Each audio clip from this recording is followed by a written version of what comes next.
गोर लगे छी मिथिला। आई एक गौरी गीत लग उपस्थित भेल छी मधुश्रावणी पावन के लेल।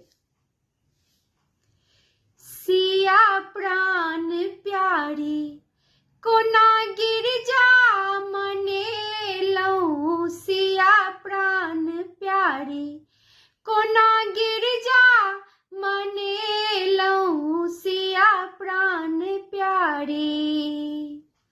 गंगा आ जमुना सरयुग सजल भरलहुँ, गंगा आ जमुना सरयुग सजल भरलहुँ। गौरी महारानी के चरण पखारलहुँ, सिया सुकुमारी एना गिरजा मनेलहुँ, सिया सुकुमारी एना गिरजा मनेलहुँ। पीपा आ भुसना आ चीन सिंदूर अनलहुँ, पीपा आ भुसना आ चीन सिंदूर अनलहुँ। लाल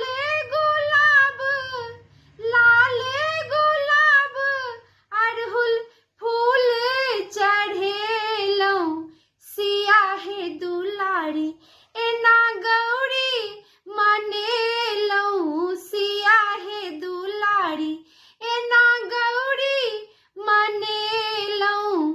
केरा पेड़ा नारियल नैवेद चढ़ेलहुँ, केरा पेड़ा नारियल नैवेद चढ़ेलहुँ।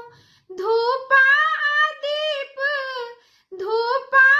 दीप अगर गुगुल गम केलहुँ, जनक कुमारी एना गौरी मनेलहुँ, जनक कुमारी एना गिरजा मनेलहुँ।